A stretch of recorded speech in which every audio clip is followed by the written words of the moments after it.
once again, ladies and gentlemen, we are from a commercial break. Wilson Byamukama, of course, we do this celebrity show tukuletera ebintu bimwe ebikwata ba celebrities bawe bikwata abantu bawe bashifa nabandi manya bahe. So but there is something trending ari kintu kikutambura most kintu ekiri mu Western Uganda. I remember one time abana bakayimobilizinga bakwenda bagira ibaka azamama bari azamu broka bamwe barimo ku broking abandi gundi empare yambara size yo akesho mu buraka Bob Wine we yakatire reka kulemesa abandi reka kurwana nabana reka kurwana na talent zaba yaba ninga ba rasta osase ko serizina ukari kushira ku trending na Munongo Music ankokuna nagambire oba kamera yana atambuze kintu eki abashija aba nari ngo bino muramwa murunja ko muramwa gutona no gutwataho utakaba nke kuko yaze tubikutwataho mwaje bakayinda bagitira umusefuriya bagitekere ubwo muramwa no muhango it is big guru muna ba promoters watero mwesongozi promoter natine cyo kurya of course ataratimba ki mwesongozi wa mtera waza radio wagamba katine waka ataramutimba abantu bamurebe all access at Wilson Byamukama nabwo promoter no mwesongozi sema banzo tugambire kintu cha music cyo kimazire mu bwire ki ekintu cha music nyomba nyita classic events ekintu cha music kimaziremo imyaka nke 5 cyo munonga ndiyo mweshongozi ndi DJ ndi promoter I organize shows webale munonga nakugwa n'abantu bo babaramo no ba Abtex bakunu ekibuzo number 1 hirezo wategekere ringo ryo nujubisa muganda. Yes, of course, right now tuli na shake running ambajeta the house party ne kubebira biri na munana uko turigire yako uko numburango tuzakugwayo bwanyuma ko nenza kuzayo yabana hendera abakwa this program is sponsored by Sheriki Wine nibo bakuta makasente film za Ergonos nibakora videos nibakora audios nenda kwiga computer mano nenda ko editing film nibinji. For more information TV yawe nibigambo nibane barabaho no gumano bireba no soma call them no terese mezo no gamana bo. Of course I still work on indambura ba promoters nibo bakwanike kintu eki so nadiyo ninkubuza muganda promoter ntato muntu yemera kaguruka kwa tumweshongoza kureka ngutene byakora ka butterfly ngogo ninga nka muganda wanje kuyana gamba Megaton oyu no kiteka toko cyo kwata kana ka Megaton ngwatere kintu cye wahoro umuntu namugamba mutene byakora atene byakobasuburu natabwitogwe hanyoni nzirango abantu n'abantu atakubasa ekintu cyoriye cyakora hati nadara utakubasa kintu nogira mu kintu kibakwete nugu hati ko kuza iwone chance ya platform ozara uri yari kukibasa which is bad wazara wa Megaton Field Marshal umuntu amaziro bwire bwinjo music butterfly ari kukitera kanyowenga promoter kuza kwanika shonka mutimba akakora sente no wankora kubi nabo no wamukora kubi nadara hati nyeki nkirebere munonga nikiretwe nugu abo kuba nanyizo bayangere nahanikire show arondijo omushija nabo ariyo music omu akiza yahanika show the same date kandi yatanka hariya nana eco ningira nkiretebwa obutendezana wari munyona akora wagira hano manya ugata kora nkose chance yeye ntembera ari we nenugu yonka bitabwe cyabe no guno muetation programs z'abantu mukore byanyu kora kukwataho abana bareke bakore bukubakwataho abantu binkweza nkagira ntabantu abahine ibintu bakozere kandi bukurebuka kandi byakabi kandi byatabo promoter na nyenda kubuze ikibuzo nkakimwe nkurugeho mbanze ngaruko mu bantu banjaba ikibuzo cyanje kirani nyenda kugaruka kuboza happy we kwatagana no mweshongozi ukajotana kaninte kwa kumutimba abo cyo ba promoter nimwe bakanje ngo mukunda munonga ko baririra ngobono barya kace what's going on akwande biro ba promoter kabero bashatu bazokwe wana ngo kintu tukitera bakitera umwesongoza jatarga mwa inejara ninje kikubo wabona kwatagana nabo ninga nibyo nkebi ati wakutima mweshongoze no ine kurondo mweshongozo muhango no muce abo ku muhango utakufuna nko mucyo kwa kufuna washenga chonka buri umwe no ine kumusotinga mu ngeri ye nkuko kumucenga either yari munywani wawe ninga mukubasa kwatagana nico kureba posta tekaza wo muntu omwe biro bukukira neza abantu bingi ba upcoming rising stars na nabanene so promoter no ne kwatagana beshongozi bawe that's why ndi nabeshongozi abona ndibanywani banje. This man is a promoter, ladies and gentlemen, nakore bintu bye as you know. Of course is one of the people abana bata music sente baji promoting ekingo banyabara promoters na ta mesente zenda zigwamu as to mundizo zigwamu ruhanga ya mwerezo mukisha aziyamo ogwe nuko yakugambira ata ine fashion za ine events no mweshongoze bitibana kwako kwasaganya of course na wechi kumuruma hata natimba beshongoza ari naza kutimba mweshongozo na urano mugambe bugambo. Ladies and gentlemen, muzogwe gukome muganda batari bugambo byanje abeshongoze bingi mbakwasiro bategana abantu ndico kubakora cyababura nibe mu rugunyango because nimwe muri yo mu power nimwe muri yo mu bintu nimwe muri imwe radio nimwe mwine za show kuka kiri kirunje mberejo cyusemberazo na yuko wa DM swagani nkuru kinto cyane kire muganda no bakugamba ho irira kuno nsange kuno bajangwiwe cyo kwekora music no jahandika ngo gikora buri kimwe cyona sebo wasibota muganda nasibaje sebo kandi bo bari kutayisambe za Apex TV. Of course we are trying mwe bari mazima kuja kwate shonga zitu nkaba promoter nabeshongozi kugira ngo tubase kuyamba industry yitu. Ikintu cya industry cyo nakikuramo ibintu bingi munonga nangwa nanye nikimanyaho kaci ikireta cy'umuntu korana mutahiwe tuba kurya hamwe tuba kuzarwa hamwe tubine mu kazomwe kunkaba kiyarana. Nyoni ntekateka ngo kizibe kijyo mu Western bariyo nibenda ngo bad presenters abamwe nibenda ngo bakiza beshongoza amani kandi mazima industry ne yambana abeshongozi nabo nibetaga kugira amana gabo naba presenter bakagira amana gabo kuba beshongozi n'abantu bamani aho bakoma kugira amani niko no bakuba ba presenters bakugira amani niko industry iri kugira amani konkore hano shanga naenda ngo wasigara inizina rihango kusinga umweshongozi kandi umweshongozi n'umuntu uri kuhanga kintu amazima mushijo gwa na leta point sebo nyabo iwe no bokwehanaka okujya no kora radio bano kora TV umweshongozi ari important nobu yakufa araguma already yakafa izina ricuruho iwe no kora radio bainda bakubinga no hwaho. Yes, of course, that's my word. Bainda no hwaho yiri TV bainda bakubinga no hwaho umweshongozi araguma ho kinta cyabakozere kubi kurugiro mbendo kura utankwata kubi akoba yenumba nafiya ubundo sanga bambi cyabakora kubi hato mwami no promoter nari nyenda kubuze kibuzo nkacumwa kubi wewe byona no gwayo mba promoter mba presenter ko no gwayo njye tutachikwe ngo presenter nenda kwefura kageze munyo okucira umweshongozi nyoni ko kunagambira cyo mu industry mu kirimu uri atakwena ngo uri yamukire kandi music tushemerere kuyamba abana uri yakwakureba umweshongozi yagira ati umushoba ine bushaha yavuge motoka nywe nasigara kigere hata yenda ngo amushishe kandi oshanga na yeshishira abo kuba tomorrow ni wakube no kora show uri yo mweshongozo wayamba kukura akakuyambaho akakuteta ire chivuro ni ukabone sete ni nyendo bampere advice nungi abo kuba boza abana bakazi oshanga ubundi batayenda kubicenga abangambira rejo basobore bagumura ini yabo wazo murayini tari yano bakutomera yo nyoni ntekateka ngo ba presenter baha bine kubaranyencha kari nibareba hihi nangwa nabandi abinja abamwe n'abajyo media abakora ama TV nibareba hihi nibareba aha tebakubara kintu cyahare kugira ngo abare future we nareba DJ Roger Megaton nareba Butterfly naenda mwitira aha takumanya ngo nyencha kare ubwo nuwe yakubire nabasa kumuyamba so nyonka abe nimbasha banyonkanye mukwatire abana kora abugane Butterfly ariyo nayiriba yanaruga nkaduka naza gukora ndijo gambira abantu tunabugana Megaton ariyo banabugana Butterfly ariyo nakora munonga ariyo natamamani minji kurebeka ngo yatungura cinta hira abantu mirimo cyarishinga ekintu yereka abantu aheru na Western n'abamani ubako kumumaramu niwo wayibaramu indirect. Wow, cinta cyo wachura na mugenda mwimaramu hata mwago kujebene muombeka bo wanyu imwe mugarika mu basara rank atabahandi barabakunda bataba bara respecting abata izo nkari umuramo gwabe guru abene bagutera na promoters yebuza what's going on. Kafune yonda karesere Megaton once again kafune yabana nkababiri nabo bagiye bagamba Rising Stars of course babe nyuma hore kambakire abana bagumana bapanga music every day welcome new talents in the show. Abana batugambire muganda amazina niraka wakakorota izina ryanje ndi Beyazine ZDJ eteshongoro kinyine n'umugogo omugogo abatakumanya mugogo muyayengugu gutimbura aha umuntu nagureba bureba industry twazeta industry tekabirembi okuyeho kujera muramwo gutwatwina no kugira ngo tebakatwire mani ababine access ya media tebakatwire mani tebakongere kutu inspiring ko yongera kunde kintu abatekane example for me I credit this man Megaton cause no mwumbishongoza aba inspiring ngiri mukintu cya music kuna impression ngoroje mpura nabikunda kumuntu kakurwa yaza radio takwenda kumugamba w'icyo wakahwaho jera tumushaka setting ari gasi it is there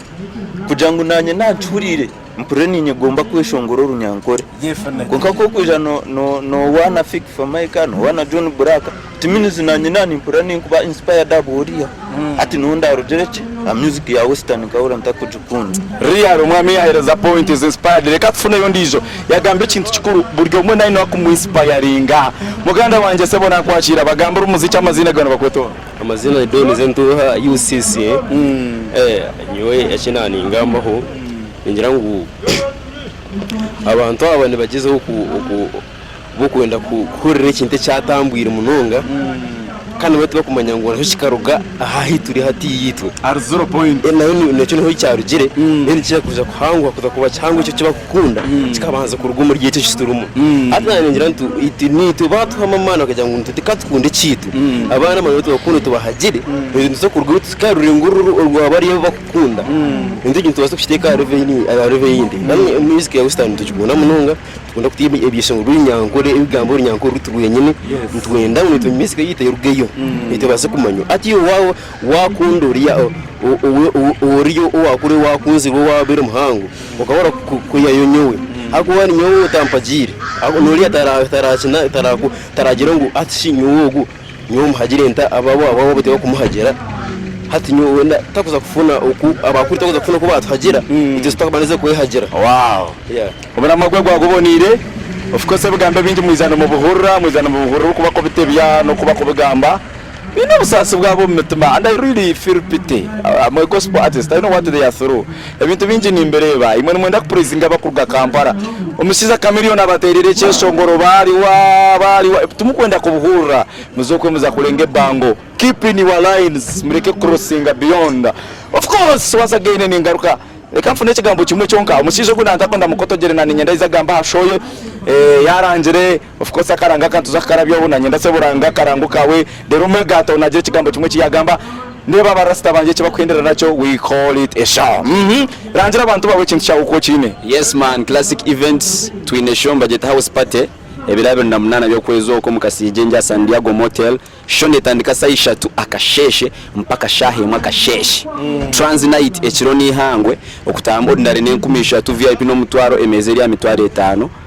mbwenu ngukubaguriye mu rogo nkabesho zibona bakabe bariyo ba promoters ba DJs comedians dancers everything is massive the house party season 1 Sandiago Motel nkanga mu besho nkaba barabe bariyo wagenda berayo Megaton wagenda berayo Raid wagenda berayo Butterfly LC9 wagenda berayo DJ Roger Venomous era bingi mnonga mentioned but a few wow mwakabura abeshongozi abishemwe banywane bitu mwe namwize muhagira abantu ba Western because kuba big brand nibo bo amani niwe bakubuza akaba abantu abinje bakabajana babuza bito wanyu mugira abeshongozi ki so wabo taba sponsoringire wabo taba hagire riyale no bawatu maramani Megaton once again come and we say something when they free kurgayo twagaruka kuba nabenche nawo mushijo kuna mugumo munonga this man is one of the rising stars umwami ubwo akagenda reto muziki vera abruptly yagukango mubozo ihatera hiti ya reto ndizo nareba tanka kwesika nkaba kurye nyama yenankani ya kakasoro mutaka kugiria gumaranywa cyo kunywa so dirafa umwami ubwo atire music up to that extent yoni bani ndabo mu stage hurra so dirafa he must be credited abwenche no munafuya why we are saying no you will not do it anymore akomushijo gwakoze ligase hata nani nyenda kubuza jane yanjeji na murongo kwezere notere ibintu byawe byo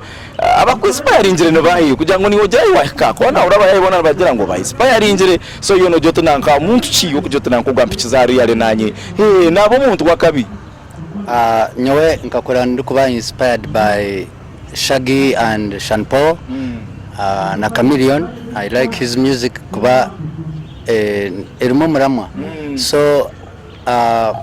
nanye nani mporango inabeshongoza binku inspiringa nchimpa moral konka kandi nchishasha mnonga kushanga ngo no basokufuna abantu kama 20 bakuja you inspire them and someone just one person agrukaja that you have done nothing so I think to garuchemu and if someone does good things muti yakore chintu kirungi tutisime tuchikirize tumanye ngo muti yakore chintu kirungi because at the end of the day nchiba cyakorwa nobati nenjeri yo kubasa kukigarirayo so I'm still doing music kokako kina bagambira music ninjikora pesi yanje I don't want any pressure y'abantu abakuzaho media kugamba munonga we like you ntubakundimwe abantu bo media we appreciate what you do but it is good kuchanginga mukache and you lift jira chintu cyo lifting home industry yitu reka kunshango kambonga at the end of the day ukangamba okubi it is not good haraba yaya reke kose kigambe cyo abantu bakiza kuchikwata kubena gumaninga maba yayi arabeshongoza abo izero katera umuziki nabo kakora kurabo nabo nkababere bashati nabo wakwasoroka jote nangogu twe kwasire muone we basakota muyambere kunguka jote reka tugite talent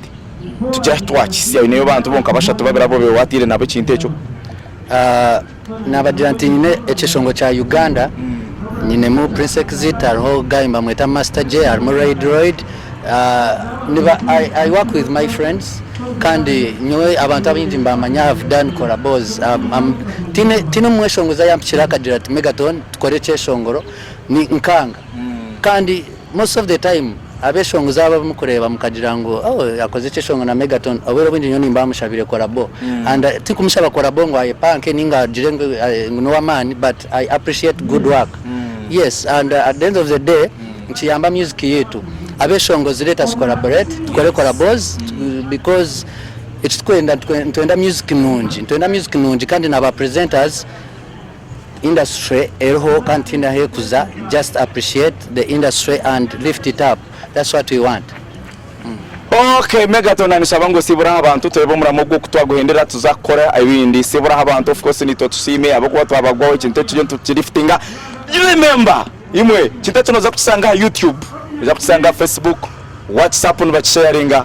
Apex TV everywhere, Instagram. That's how we do it. It is branding everywhere. We are doing it. So yokora ure waenda kugira it is up to you. Tukwenda kumanya binde birakurateo, but I think they are not doing this for a bad effect. Kiriyo kugira ngo proving the music industry kigita yiguru ni mwabakora media. We thank you for the good work you are doing, but ahobe no tambura mukubi muhareke tufunira magondo muramwa masongozo wano ndakomuriya mwesente reka banza yombeke ati we sentorazi yayi ati ne kiyakozire yoko mwana ishongora be brand inchakare ko baramutimbe byo togo mwana mwine mo muramwa yakwatoboka debutana kutere mitwali 10 ni wobo mugashore kakomotera katoka mu binjiro kwe. So that's how abana nko bariyo bakurakurana home music industry ecyankozere kubi turiyo tuzakwenda na Megaton of course akubana asanga n'ubumwe abantu abamana bakabaha ari umusongoza karigajya mu Western tarigo besongozi hata nyamu warede nasanga babona na besongozi kandi arona bakukiraho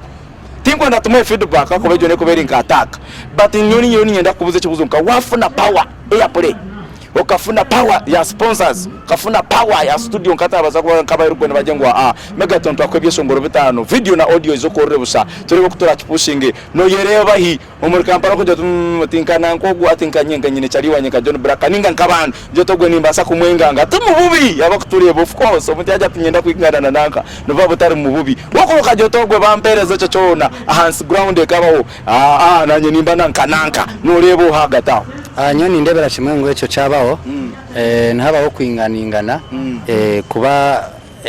tinkureba nshonga wachi omweshongoza soguruka jirati mbaratari omweshongozi kuba nito twine free tubasogamba ngo nito tukumanya konkana ana tumanya kandi nito tumanya so it tukora sense kanyoni ndeba ngo twafuna ka opportunities inkezo tubasokuteka ho kwinganingana tubalancinga music industry ya Central na Mbarara oshange ngo ihanga ryetu indeed Mbarara yagumiza mu y'abasitenti kwa Kampala ko resistant bastination sibura abantu baba bakoreba na mononga bakuberireho abakupushinga bakusharinga music yawe YouTube Facebook everywhere basibura bagambara bakubasa kushanga turebe kintu kucyagenda kubona ura promoter yakwanikire kunga abantu bize bakorebe bagira kintu cyawe. All right, Apex TV 1 2 3 kora oyamba bawe niwe zirashaje na wazifuna okazima bawe niko ziratahe ona natembea komkan unaweza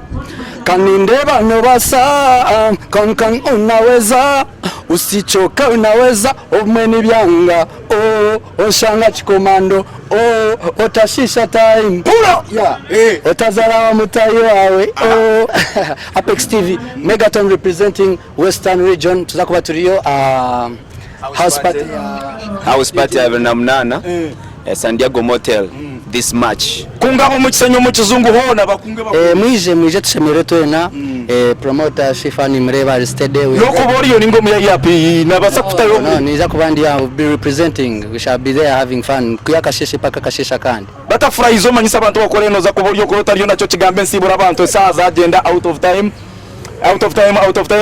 sikunga abantu bawe no kuboryo nari nizara wo kunga abantu mwenda ba Western region wena kubasa kutamboroka hikaho mukasingenje twandukushabo hikeyo twine kintu kutebekanisize cyango izorebe ababa kutunyoma kwereke kiba kutugamba hongu ticho turi kweri namazima ninga izorebe tuzakuba turiyo ebirabe na munana mutaka aferwa muize mwena amazina manyeta Butterfly LC9 Raga Landmine. ababa menimba respect impango kandi mbikirizamu. One day I was like them, maybe I will be like them. Buri kimwe cyona wanotandika utakafayo wawagira washire mukama simwe. But I want to again tell you this, ngubona mukore baba mano muri Kampala, they started from Western Uganda. They started when they were little boys, but now they are men. The big ups of the Kashiba Karunjes, the Juliana Kanyomoz from here for Poto, that is Western Uganda. Waike Benda from Kui Ngambo Handeko. What do you know? Mchakwa imwaba Kampala mchakwa pancha Reggie. Oh Reggie, yes, he's a big brand, but the man started from here with these people. Today he's a big brand, so therefore these people can be a big brand. I want to thank everybody. Kazungu, Asama Kazungu was on the camera. Apex Steve, of course, that's how we do it. Let's sign out, I think, if there is not anything to mention. We shall be back anytime to tell you what is the outcomes. Konka engamba yabashiza na nisabangu twakuba twagamba mukubi tubigambo byanja basabana boreko butaru matifu bwabo cyusamu hinduramu ojota otinye ko barwanisa baba demanding music kubara jirete play it. If you don't play it magoko basisa bareke. We love you so much, all watchers. Abaru kureba, subscribe, like. That's how we do it. Apex TV, Wilson Byamukama, all access. Mbarara. Thank you. We meet.